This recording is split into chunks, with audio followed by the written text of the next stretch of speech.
जय हिंद दोस्तों। ए to be to study के यूट्यूब चैनल पर मैं रंजीत केसरी एक बार फिर से आप सभी का हार्दिक स्वागत करता हूं। दोस्तों आज की जो क्लास है वो डी फार्मा E1 और E2 दोनों ही ग्रुप के बच्चों के लिए होने वाली है, जिसमें हम केमिस्ट्री के वे क्वेश्चन सॉल्व करने वाले हैं जो कि एग्ज़ाम में प्रीवियस ईयर कई सालों में पूछे गए हैं। यानी आपने अभी तक केमिस्ट्री की जितनी भी क्लास ली है उन सभी क्लासेस से आज की क्लास वेरी वेरी इंपॉर्टेंट होने वाली है, जिसमें E1 और E2 ग्रुप के बच्चों के लिए केमिस्ट्री से मोस्ट प्रोबेबली जो क्वेश्चन एग्जाम में आते हैं या फिर आने वाले एग्जाम में आपके पूछे जा सकते हैं उन्हें हम सॉल्व करने वाले हैं। तो चलिए आज की क्लास को स्टार्ट करते हैं बिना देरी करते हुए। क्लास में लास्ट तक बने रहिएगा, क्वेश्चन को ध्यान से समझते हुए चलेंगे।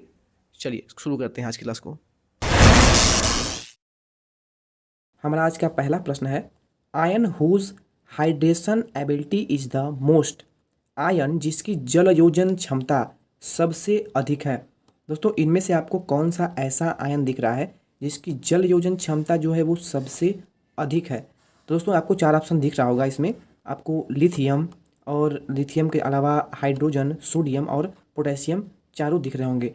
यहाँ पर अगर आप एक चीज़ ध्यान देंगे तो आप यहाँ पे देखेंगे कि जितने भी एलिमेंट्स ऑप्शन में आपको दिख रहे हैं ये सभी के सभी जो एलिमेंट हैं वो पीरियोडिक टेबल यानी आवर्त सारणी के फर्स्ट ए के ही एलिमेंट है। ठीक है, तो आई थिंक आपको एलिमेंट्स की संख्या तो याद होगा और उसके नाम भी याद होंगे। कम से कम आप 30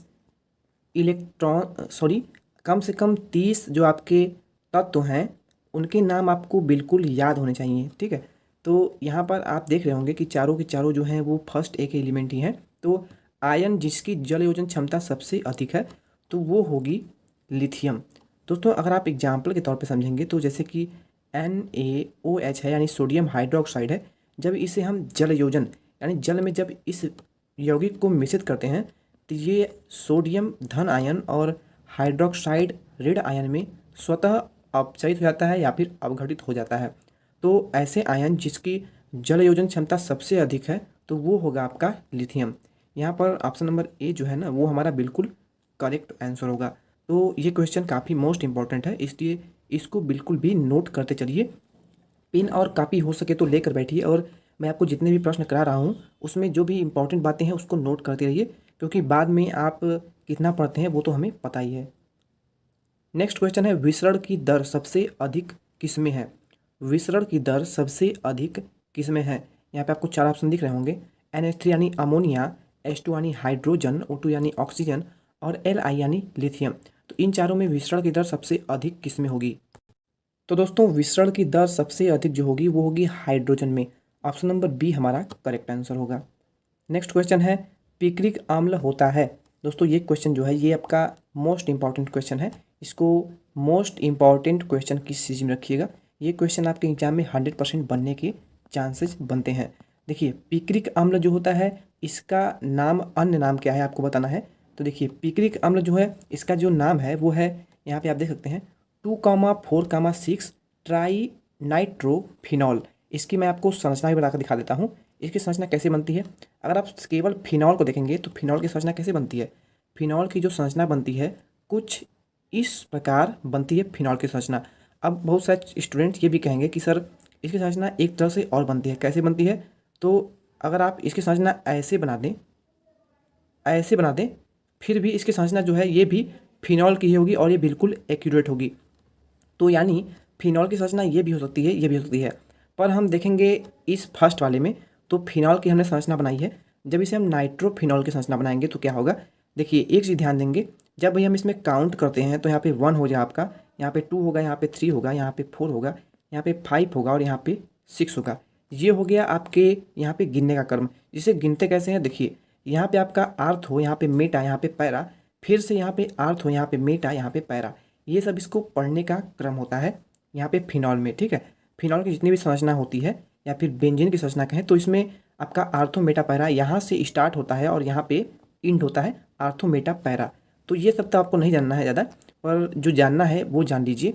इसकी जब संरचना बनाएंगे, क्योंकि यहाँ पे 2,4,6 ट्राई नाइट्रोफिनॉल है, तो जब हम यहाँ पे बेंजीन की, यहाँ पे फिनॉल की जब हम संरचना बनाते हैं, क्योंकि यहाँ पे 2 है, पहले 2 है तो 2 कहाँ हुआ हमारा, 2 तो ये हुआ, तो पहला हमारा जो नाइट्रो लगेगा यहाँ पे होगा। ठीक है, इसके बाद हमारा 4 है तो यहाँ पे हम काउंट करेंगे तो 1 2 3 और यहाँ पे 4 होगा। तो जो दूसरा हमारा नाइट्रो लगेगा वो यहाँ पे लगेगा, क्योंकि यहाँ पे 2,4 है और अगर हमारा 6 है तो 6 वाला जो है हमारा यहाँ पे आएगा, तो हमारा जो अगला नाइट्रो होगा यहाँ पे जुड़ जाएगा। आप जानते हैं जब भी किसी भी संरचना में 2 परमाणु होते हैं तो हम डाई लिखते हैं, डाई नाइट्रो यहाँ पे हो जाता। पर यहाँ पे हमारा 3 नाइट्रो है तो यहाँ पे हमारा ट्राई हो जाएगा, क्योंकि 3 भी जब भी होती है संरचना में कोई भी परमाणु तो वहाँ पे हम नाइट्रो ट्राई नाइट्रो लिखते हैं, ट्राई लिखते हैं। क्या लिखते हैं? ट्राई लिखते हैं 3 के लिए। तो यहाँ पे क्योंकि हमारी नाइट्रोजन है वो 3 है, यहाँ पे एक यहाँ पे हो गया, एक यहाँ पे हो गया और एक यहाँ पे 3 है, इसलिए हम लिखेंगे क्योंकि यहाँ पे दूसरे स्थान पे तो 2 हो जाएगा, यहाँ पे तीसरे स्थान पे तो 3 हो जाएगा और यहाँ पे छठे स्थान पे तो 6 हो जाएगा, यानी 2,4,6 ट्राई नाइट्रोफिनॉल। तो आपको रटना ना पड़े इसलिए मैंने इसको अच्छे से समझा दिया है। आई थिंक आपका क्लियर हो गया होगा, इससे जो भी डाउट होगा। दोस्तों इससे आप इस प्रकार भी लिख सकते हैं, एक चीज़ और देख लीजिए, आपको जब संरचना दिया हुआ है ना तो यहाँ पे 2,4,6 है, तो मैंने आपको बताया कि यहाँ पे ortho Meta para, ortho Meta para लेकर चलते हैं, ठीक है। तो अगर हम इसे 2,4,6 है तो यहाँ पे 2 पे तो हमारा यहाँ पे आर्थो, यहाँ पे मेटा होगा, तो हम यहाँ पे मेटा लिख सकते हैं। और यहाँ पे 4 है तो यहाँ पे अगर आप आएंगे तो यहाँ पर भी आपका मेटा ही आएगा। तो यहाँ पे हम 2,4 मेटा और 6 पे जब आएंगे तो यहाँ पे हमारा पैरा आ जाएगा। कैसे आ जाएगा? Ortho Meta para, ortho Meta, यहाँ पे आएंगे तो फिर पैरा। तो इसे हम 2,4 यहाँ पे ortho, 2,4 Meta, 6 para try nitrophenol भी से लिख सकते थे। तो आई थिंक आपको समझ में आ गया होगा। अगर आप वीडियो को एक बार रिवर्स करके देख लेंगे ना तो आपको काफ़ी कुछ यहाँ से क्लियर होगा और आपके कई सारे क्वेश्चन यहाँ से बन सकते हैं। हमारा अगला प्रश्न है the Nancy of the ions deception depends on its दिन, यानी कि किसी आयन का स्कंदन प्रभाव निर्भर करता है उसके किस पर निर्भर करता है? तो किसी भी आयन का जो स्कंदन प्रभाव होता है वो उसके संयोजकता तथा आवेश के चिन्ह पर निर्भर करता है। तो यहाँ पे ऑप्शन नंबर डी जो हमारा होगा ये बिल्कुल करेक्ट आंसर होगा, क्योंकि हमने आपको थ्योरी में काफ़ी कुछ अच्छे से डिटेल में पढ़ा चुका हूँ। तो यहाँ पर हम आपको क्वेश्चन को थोड़ा फास्ट लेते चलते रहेंगे, क्योंकि हम आपको ज़्यादा क्वेश्चन अगर डीपली पढ़ाने लगे तो समय काफ़ी हो जाएगा। तो अब चलते हैं नेक्स्ट क्वेश्चन पे। दोस्तों आगे के जो क्वेश्चन है इसको हमने टाइप नहीं किया है, क्योंकि टाइप करने में क्या होते हैं आपके जो ये वैल्यू है ना ये ठीक तरह से टाइप नहीं हो पाते हैं, तो आपको समस्या आ सकती है, इसलिए हमने इसको स्कैन करके ही यहाँ पे लगा दिया है। किसी वस्तु के नियम हाइड्रोलिक प्रतिबल के लिए इसके आयतन यानी वॉल्यूम में भिन्नात्मक परिवर्तन, मैंने आपको बताया था कि जो जिस भी चीज़ में अगर भिन्नात्मक परिवर्तन हो, जहाँ भी आपको परिवर्तन दिखे, चाहे वो वॉल्यूम हो, चाहे वो वेलोसिटी हो, चाहे वो कुछ भी हो, तो वहाँ पे हम डेल लगा कर लिखते हैं। डेल भी अगर समय में परिवर्तन हो तो डेल टी, अगर वेलोसिटी में परिवर्तन हो तो डेल भी हो जाता है, उसी प्रकार जो भी हो आपका तो यहाँ पे डेल लग जाता है। तो यहाँ पर हमारा जो हो जाएगा परिवर्तन के लिए डेल भी बाई बी यहाँ पे दिया हुआ है, एवं इसके आयतन गुणांक बी में संबंध क्या होगा? दोस्तों वो संबंध जो होगा वो होगा डेल भी बाई भी, तो आपका है ही एक दूसरे के व्युत्क्रमानुपाती होता है उसका आयतन गुणांक को हम बी से डिनोट करते हैं, और जो भिन्नात्मक परिवर्तन है डेल बी बाई भी है। तो ये क्वेश्चन मैंने आपको पिछले भी वीडियो में बताया था, एक वीडियो में, तो आई थिंक आपको क्लियर हो गया होगा। नेक्स्ट क्वेश्चन हमारा है नियत आयतन पर एक परमाणु गैस की मोलर विशिष्ट ऊष्मा होती है। नियत आयतन पर, ये क्वेश्चन आपको रटना होगा, इसका फिक्स वैल्यू होता है। नियत आयतन पर एक परमाणु गैस की मोलर विशिष्ट ऊष्मा जो होती है वो आपका 3/2 R के बराबर होती है, इक्वल होती है। यहाँ पे ऑप्शन नंबर ए बिल्कुल ही करेक्ट होगा। नेक्स्ट क्वेश्चन पे चलते हैं। रुद्धोष्म परिवर्तन में एक परमाणु गैस के दाब P तथा ताप T एक दूसरे से P प्रोपोर्शनल टू T⁻C के अनुसार संबंधित हैं, जहाँ C का मान क्या होगा? तो दोस्तों इसका जो C का मान होगा ना वो आपका 5/2 होगा। कुछ क्वेश्चन मैंने आपको पिछले वीडियो से भी लाए हैं ताकि आपका रिवीजन भी हो सके। नेक्स्ट क्वेश्चन पे चलते हैं। प्रकाश की एक किरण है, किसी माध्यम की सतह पर 45 डिग्री के कोण पर प्रकाश के वेग से आपतित होती है एवं माध्यम में 30 डिग्री पर अपवर्तित होती है। प्रकाश का माध्यम में वेग क्या होगा? मोस्ट इंपॉर्टेंट क्वेश्चन है और इस क्वेश्चन को मैं आपको समझाने वाला हूँ, इसलिए काफ़ी ध्यान से समझने का प्रयास करिएगा इसके। दोस्तों आपने स्नेल का नियम तो पढ़ा ही होगा। स्नेल का नियम क्या है? स्नेल का नियम है आपका sine I by sine R, ये नियम तो आपने पढ़ा ही होगा। यहाँ पे आपको साइन आई का जो मान है वो 45 डिग्री दिया हुआ है और साइन आर का जो मान है यानी आपतित प्रकाश का जो मान दिया हुआ है वो 30 डिग्री दिया हुआ है। तो आपको सिंपली करना कुछ नहीं है, आपको sine I by sine R सबसे पहले ज्ञात कर लेना है।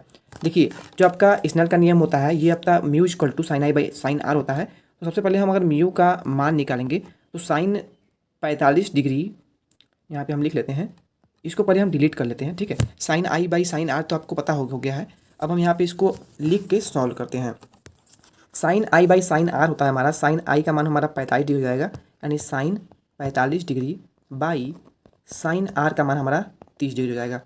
दोस्तों साइन 45 डिग्री का मान तो आपको पता ही होगा, साइन 45 डिग्री का जो मान होता है वो आपका 1/√2 होता है, और साइन 30 इसका मान जो होता है वो 1/2 होता है। तो यहाँ पे आपको जब इसको आगे सॉल्व करेंगे तो यहाँ पे ये आपका नीचे वाला जो पोर्शन है वो ऊपर चला जाएगा, यानी 1/√2 इंटू आपका 2/1 हो जाएगा, यानी 2/√2 हो जाएगा, 2/√2।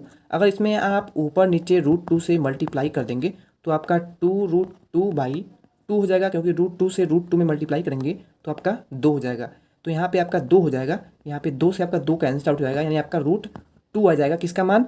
स्नेल के नियम से अगर म्यू का मान निकालेंगे तो वो √2 आ जाएगा, यानी म्यू का जो मान हमारा आया है, म्यू का जो मान हमारा आया है वो √2 आ गया है। इसके बाद हमको यहाँ पे ज्ञात क्या करना है, हमको पूछा क्या है, तो हमको पूछा है प्रकाश का माध्यम में वेग क्या होगा। तो वेग ज्ञात करने के लिए यहाँ पे आपका फार्मूला होता है v=c/n। ये फार्मूला तो आप बहुत ही अच्छे जानते होंगे। ये v हमको v यानी प्रकाश का वेग तो ज्ञात ही करना है, और c हमारा प्रकाश की चाल होता है। प्रकाश की चाल कितनी होती है, तो प्रकाश की चाल होता है 3 × 10⁸ मीटर पर सेकंड। तो यहाँ पे हम c का मान लिख लेते हैं 3 × 10⁸ metre per second by n माने हमने अभी n का मान निकाला है जो कि आपका √2 आया हुआ है, तो बाई में हमारा √2 हो जाएगा। बस दोस्तों आपको कुछ भी नहीं करना है, बस आपको इसको सॉल्व करना है। सभी से आप सॉल्व करेंगे तो आपका जो करेक्ट आंसर आएगा वो आएगा 2.12 × 10⁸ मीटर पर सेकेंड। तो यही आपका करेक्ट आंसर आ जाएगा, 2.12 × 10⁸ मीटर पर सेकेंड। अगर आप ऑप्शन में जाएंगे तो ऑप्शन नंबर बी यहाँ पे हमारा करेक्ट होगा। तो आई थिंक आपको ये क्वेश्चन क्लियर हो गया होगा। एक बार अगर आप वीडियो को फिर से देख लेंगे तो आपको ज़्यादातर प्रश्न इसमें से 100% क्लियर हो जाएगा, अगर आपको कोई भी समस्या आती हो तो चलते हैं अब नेक्स्ट क्वेश्चन पे। नेक्स्ट क्वेश्चन हमारा है, जब एक उत्तल लेंस एक अवतल लेंस के साथ रखा जाता है तथा दोनों की फोकस दूरी f समान हो तो उनकी सम्मिलित फोकस दूरी क्या होगी।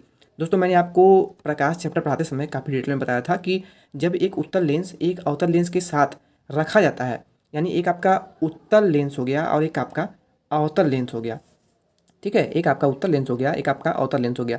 तो जब दोनों को एक साथ समान रखा जाए तो फोकस दूरी भी दोनों की समान ही हो तो उनकी सम्मिलित फोकस दूरी जो होगी वो आपकी अनंत हो जाएगी। तो यहाँ पे हमारा ऑप्शन नंबर डी जो है वो होगा करेक्ट आंसर।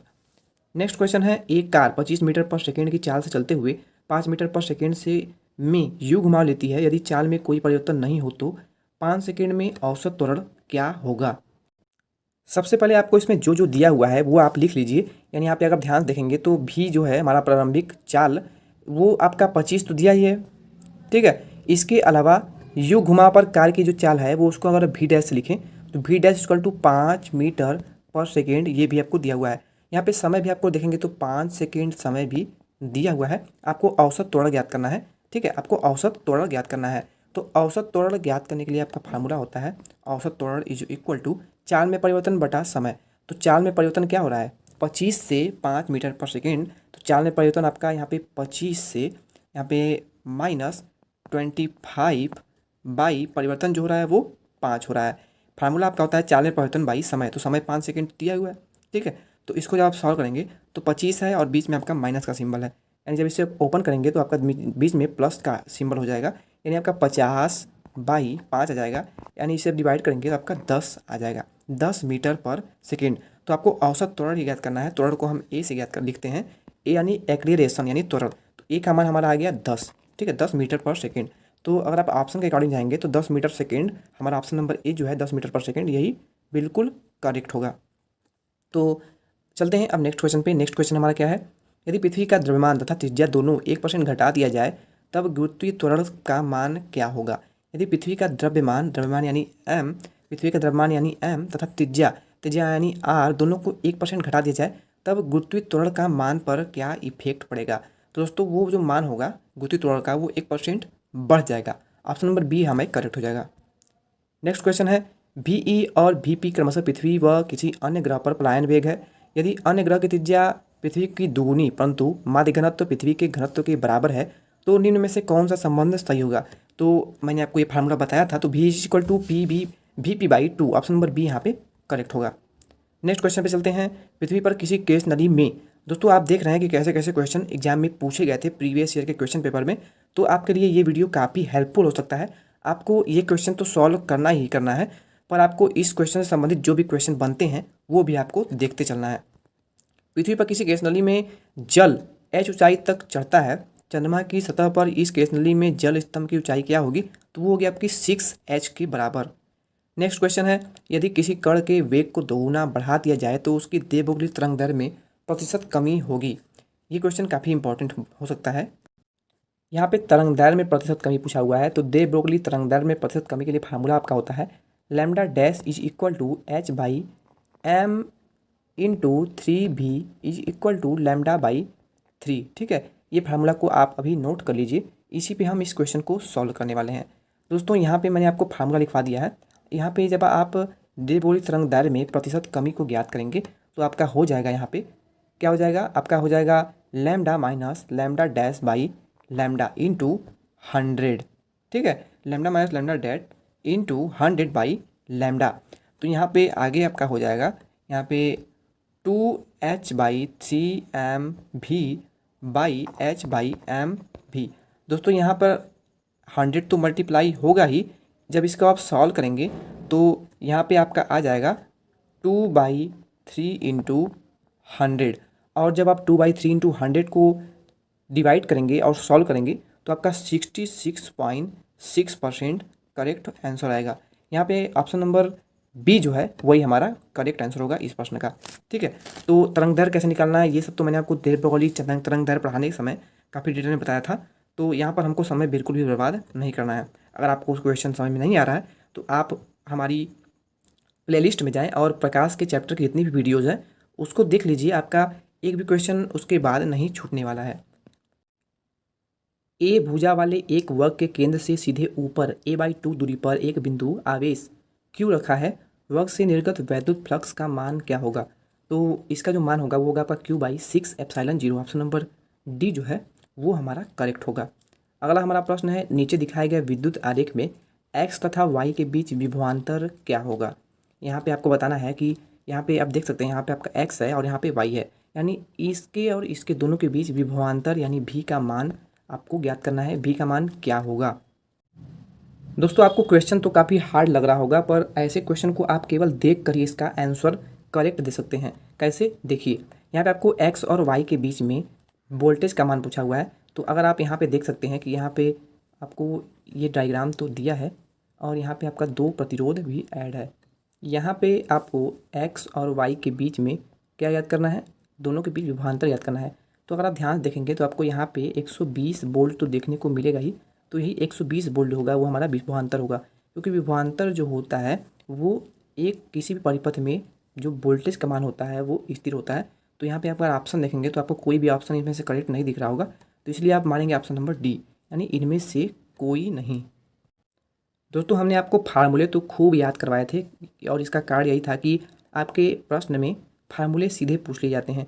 एक इलेक्ट्रॉन समान चाल v से वित्तीय पथ में गति करता है। इसके द्वारा केंद्र पर चुंबकीय क्षेत्र B उत्पन्न होता है। वृत्त की त्रिज्या अनुक्रमानुपाती होगी। किसके अनुपाती होगी? तो ये फार्मूला तो मैंने आपको बताया ही था, √v/b के अनुक्रमानुपाती होगा। अगला प्रश्न आपका है, एक समांतर प्लेट संधारित्र को आवेशित करने के पश्चात प्लेटों के बीच की दूरी बढ़ा दी जाती है, तो प्लेटों का विभवांतर पर क्या इफेक्ट पड़ेगा? एक समांतर प्लेट संधारित्र को आवेशित करने के पश्चात प्लेटों के बीच की दूरी बढ़ा दी जाती है, तो प्लेटों के बीच जो विभवांतर होगा वो आपका बढ़ेगा। ऑप्शन नंबर बी यहाँ पे करेक्ट होगा। अगला हमारा प्रश्न है, किसी वेग पर जल की धारा का वेग शीर्ष पारे के 40 मीटर स्तंभ के दाब के तुल्य कितना होगा? दोस्तों इस क्वेश्चन को सॉल्व करने से पहले मैं आपको एक फार्मूला बताना चाहता हूँ जिसे आप अभी नोट कर लीजिए। अगर वेग शीर्ष आपको जब भी क्वेश्चन में पूछा जाता है तो वेग शीर्ष ज्ञात करने के लिए आपका फार्मूला होता है v = (2gh). इस फार्मूले को नोट कर लीजिए, आपको हर दम ये फार्मूला जो है इस टाइप के क्वेश्चन को सॉल्व करने में काम देगा। v = 2gh। तो चलिए इसको हम सॉल्व कर लेते हैं। यहाँ पे आपका हो जाएगा v = 2gh, तो इन द रूट में ये आपका 2 हो जाएगा और g यानी आपका गुरुत्वीय त्वरण का मान है, तो जो यहाँ पे हम 10 रख लेते हैं गुरुत्वीय त्वरण का मान, और इनटू h जो है हमको 40 मीटर यहाँ पे दिया ही हुआ है। क्योंकि ये मीटर में दिया हुआ है तो हम इसको सेंटीमीटर में चेंज करेंगे। क्यों चेंज करेंगे? क्योंकि अगर आप ऑप्शन देखेंगे तो ऑप्शन आपको सेंटीमीटर पर सेकंड में दिया हुआ है। तो यहाँ पे आप 40 लिखेंगे और इसको सेंटीमीटर में चेंज कर लेंगे 10⁻⁻² से भी मल्टीप्लाई करना होगा। अब इसको आप सब सॉल्व करेंगे तो v इक्वल टू आपका इन द रूट में 20 इंटू 40 इंटू 10⁻²। इसे जब आप आगे सॉल्व करेंगे तो आपका आएगा 282.8 सेंटीमीटर पर सेकेंड, यानी ऑप्शन नंबर ए जो होगा वही हमारा करेक्ट आंसर आ जाएगा। तो इसका आप एक दूसरी बार रिवाइज कर दीजिएगा, ये क्वेश्चन एग्जाम में काफ़ी बार पूछा गया है। अगला प्रश्न है, एक रेडियोधर्मी पदार्थ का अर्ध आयुकाल 1 वर्ष है, तब पदार्थ का 5 वर्ष के पश्चात शेष बचा भाग क्या होगा। तो दोस्तों देखा आपने, कुछ क्वेश्चन तो बहुत ही आसान पूछ लिए जाते हैं एग्जाम में। देखिए मैंने आपको रेडियोधर्मी के अर्ध आयुकाल से आने वाले प्रश्न तो कई बार सॉल्व करा चुका हूँ। इसके लिए फार्मूला आपका होता है n/n0 इक्वल टू आपका होता है 1/2 तो यहाँ पे n जो है, यहाँ पे आप ध्यान देखेंगे तो अर्ध आयुकाल तो 1 वर्ष है, लेकिन तब पदार्थ का 5 वर्ष के पश्चात आपका पूछा हुआ है। तो ये जो n का मान है वो नॉर्मली तो 1 था, पर 5 वर्ष बाद क्या होगा, तो सिंपली यहाँ पे 1/2 n की जगह पर 5 लिख देंगे तो आपका हो जाएगा 1 और 2/5 निकालेंगे तो आपका आ जाएगा 32, यानी n/n0 का मान जो होगा वो 1/32 आ जाएगा, यानी ऑप्शन नंबर ए जो है वो हमारा करेक्ट हो जाएगा। तो दोस्तों देखा आपने कितना आसान क्वेश्चन था, और ये क्वेश्चन बहुत से छात्र नहीं कर पाएंगे, फिर भी ये क्वेश्चन अगर आप इसका 1 से 2 बार रिवाइज कर लेंगे ना तो बहुत ही आसानी से कर पाएंगे। ये क्वेश्चन काफ़ी बहुत ही आसान आते हैं। दोस्तों ये जो क्वेश्चन है ये मैंने आपको कई बार करा चुका है, तो यहाँ पर मैं आपको केवल इसका फार्मूला बताऊँगा और इसे आप खुद सॉल्व कर लेंगे। कैसे सॉल्व कर लेंगे, यहाँ पे आपको जिनकी तरंगों की तीव्रताएं जो हैं उनका अनुपात 25 संबंधित 4 है, व्यतिकरण उत्पन्न करती हैं तथा तब उनकी अधिकतम तथा न्यूनतम तीव्रताओं का अनुपात क्या होगा। यहाँ पे अगर आप देखेंगे तो I1 और I2 यानी तीव्रताओं को हम I1 और I2 से लिखते हैं, तो यहाँ पे I1 का जो मान है वो 25 दिया हुआ है और I2 को अगर देखेंगे तो 4 दिया हुआ है। तो 25/4 जो है अनुपात दिया हुआ है I1 और I2 का। यहाँ पे मैं आपको केवल फार्मूला बताऊंगा जिससे आप इसका आंसर निकाल देंगे खुद ब खुद। अगर आप I मैक्स निकालेंगे यानी अधिकतम मान निकालेंगे तो इसके लिए आपका फार्मूला होता है I मैक्स इक्वल टू आपका I मैक्स इक्वल टू होता है, क्या होता है, I मैक्स इक्वल टू आपका होता है in the root I1/I2 plus 1 और इसके होल पावर स्क्वायर होता है, I1/I2 plus 1 whole power square, ठीक है। और इसके साथ साथ बाई में आपका होता है सेम यही चीज़ इन द रूट में I1/I2 माइनस 1 और नीचे भी आपका होता है होल स्क्वायर। दोस्तों बहुत ही आसान से आप इसको सॉल्व कर पाएंगे। जब इसे आप सॉल्व करेंगे तो आपका जो करेक्ट आंसर आएगा वो आएगा क्या आएगा 49/9, ऑप्शन नंबर सी आएगा करेक्ट आंसर। तो आप इसे सॉल्व करिएगा और हमें ये उम्मीद है कि आपको 100% इसका आंसर जो है वो आ जाएगा। अगला क्वेश्चन है, कांच की पट्टिका पर प्रकाश तरंग 60 डिग्री पर आपतित है, यदि परावर्तित व अपवर्तित तरंग परस्पर लंबवत हो तो प्रकाश का अपवर्तनांक क्या होगा। दोस्तों इतना लंबा क्वेश्चन और इतना आसान आंसर, आप जानते हैं कि अपवर्तनांक का सूत्र क्या होता है अपवर्तनांक ज्ञात करने के लिए, क्योंकि आपको फार्मूला याद होगा तभी आप क्वेश्चन को सॉल्व कर पाएंगे। तो मैंने आपको फार्मूला तो बहुत याद करवाया है। तो अपवर्तनांक के लिए आपको म्यू से नोट करते हैं, mu equal to tan theta. तो थीटा का मान आपको दिया ही है 60 डिग्री, तो यहाँ पे mu equal to tan theta यानी tan 60 डिग्री। tan 60 डिग्री का मान क्या होता है, तो होता है √3। तो यही √3 आपका करेक्ट आंसर भी होगा, ऑप्शन नंबर बी हमारा करेक्ट होगा। अगला क्वेश्चन है, 1 m परमाणु अणु भार वाली आदर्श गैस की विशिष्ट ऊष्माओं प्रति द्रव्यमान इकाई को Cp तथा Cv द्वारा प्रदर्शित करते हैं। दोस्तों आपको ये फार्मूला याद बताना है इसमें, और आपको बता दें हम कि आपको ये सेम फार्मूला जो है ना ये 2021 के प्रीवियस ईयर के क्वेश्चन पेपर में सेम का सेम यही प्रश्न पूछा था। तो यहाँ पे ऑप्शन नंबर सी जो है वो बिल्कुल ही करेक्ट है, यानी Cp यानी P यानी द्रव्य आपका दाब है, Cp माइनस Cv भी यानी आपका वॉल्यूम है, तो Cp minus Cv equal to R/m ये हमारा करेक्ट फार्मूला होगा। तो आप देख रहे हैं कि कैसे प्रश्न एग्जाम में पूछा गया है, फार्मूले से सबसे अधिक प्रश्न एग्जाम में पूछे गए हैं। अगला क्वेश्चन आपका है, पी प्रकार के अर्धचालक में बहुसंख्यक आवेश वाहक कौन से होते हैं, क्या होते हैं। तो पी प्रकार के अर्धचालक में यानी पी टाइप सेमीकंडक्टर में बहुसंख्यक आवेश जो होते हैं वो कोटर होते हैं, ऑप्शन नंबर बी यहाँ पे करेक्ट होगा। अगला क्वेश्चन है, लाइमन श्रेणी हाइड्रोजन स्पेक्ट्रम के कौन से क्षेत्र में पाई जाती है। तो आपको हमने श्रेणियाँ काफ़ी अच्छे से पढ़ाया है, लाइमन श्रेणी, बामर श्रेणी, पार्सन श्रेणी, ब्रैकेट श्रेणी और फुंड श्रेणी, ये 5 श्रेणियों के बारे में मैंने आपको बहुत ही डिटेल में बताया है। तो लाइमन श्रेणी जो है ये हाइड्रोजन स्पेक्ट्रम के पराबैंगनी क्षेत्र में आती है या प्रवेश करती है। ऑप्शन नंबर सी यहाँ पे करेक्ट होगा। अगला हमारा क्वेश्चन है, अनुचुंबकीय पदार्थ के लिए चुंबकीय प्रवृत्ति x परम ताप T पर किस प्रकार निर्भर करती है। तो वो आपका चुंबकीय प्रवृत्ति जो होती है वो परम ताप T के व्युत्क्रमानुपाती पाती होती है। ऑप्शन नंबर सी यहाँ पे करेक्ट होगा। अगला क्वेश्चन हमारा है, अपवर्तित दूरदर्शी की आवर्धन क्षमता किस पर निर्भर करती है। तो अपवर्तित दूरदर्शी जो होती है इसकी जो आवर्धन क्षमता जैसे कि एम से डिनोट करते हैं, ये अभिदिष्टक तथा नेत्रिका लेंस की फोकस दूरी पर डिपेंड करती है, निर्भर करती है। ऑप्शन नंबर डी यहाँ पे हमारा बिल्कुल ही करेक्ट आंसर हो जाएगा। अगला क्वेश्चन है, भी वेग से गतिशील एक प्रोटॉन पर विद्युत क्षेत्र ई और चुंबकीय क्षेत्र बी लगाया जाता है। प्रोटॉन बिना किसी विक्षेप के गतिशील रहेगा, यदि तभी गतिशील होगा, प्रोटॉन तभी गतिशील होगा जबकि ई भी के समांतर और बी के लंबवत होगा। जबकि ई भी के समांतर और बी के लंबवत होगा। ई आपका क्या है, ये आपका चुंबक विद्युत क्षेत्र है, यानी विद्युत क्षेत्र जो है वो वेग के समांतर हो, विद्युत क्षेत्र जो है वो वेग के समांतर हो तथा बी यानी चुंबकीय क्षेत्र के लंबवत हो, तभी प्रोटॉन बिना किसी विक्षेप के गतिशील रहेगा और गतिशील अवस्था में बना रहेगा। अगला क्वेश्चन है, हुंड के बहुलता के नियम के अनुसार ऑक्सीजन के लिए कौन सा इलेक्ट्रॉनिक विन्यास सही है। दोस्तों, हुंड के बहुलता नियम के अनुसार ऑक्सीजन के लिए कौन सा इलेक्ट्रॉनिक विन्यास सही है, तो वो होगा आपका ऑप्शन नंबर ए, यानी 1:2:2p(x², 2p(y1), 2p(z⁻1). हुंड का बहुलता का नियम क्या है, क्या आप जानते हैं। तो हुंड का बहुलता का नियम ये है कि अगर किसी भी एलिमेंट को हम ले लेते हैं, मान लीजिए हम कोई एलिमेंट आई को ले लेते हैं और इसका मान लीजिए परमाणु भार जो है वो आपका 4 है, आपको दो उपकोष है जिनमें इसको फिल करना है। मान लीजिए 4 नहीं, ये आपका 5 है। तो अगर आप इसमें इलेक्ट्रॉन को फिल करेंगे तो कैसे फिल करेंगे, आप पहले इसमें एक इलेक्ट्रॉन को फिल करेंगे और दूसरे इलेक्ट्रॉन को इसमें फिल करेंगे, तीसरे इलेक्ट्रॉन को आप इसमें एंटी क्लॉकवाइज फिल करेंगे, यानी पहले क्लॉकवाइज फिर एंटी क्लॉकवाइज फिल करेंगे, इसमें भी एंटी क्लॉकवाइज फिल करेंगे और तत्पश्चात आप इस वाले में प्रवेश करेंगे। यहाँ पे हमने थोड़ा आपको गलत बताया, देखिए ये सही क्रम नहीं हुआ। अगर आपका ये 3 कक्षक होता है तो यहाँ पे 5 को भरने के क्रम ऐसे होंगे कि पहले इसमें भरेंगे, पहले फिर इसमें भरेंगे और फिर इसमें भरेंगे, यानी 3 को आपको तीनों भरना होगा और फिर आप स्टार्टिंग में आएंगे और इसे आप एंटी क्लॉकवाइज यानी ऐसे भरेंगे और फिर आपको इसमें ऐसे ऐसे भरते आगे क्रम जाना होगा। यानी हुंड के बहुलता नियम के अनुसार आपको प्रत्येक कक्षक में एक एक इलेक्ट्रॉन भरना होगा, उसके बाद ही जब आपका सभी कक्षक फिल हो जाएगा तत्पश्चात आप फिर से कक्षकों में इलेक्ट्रॉन को फिल करते आगे चलेंगे।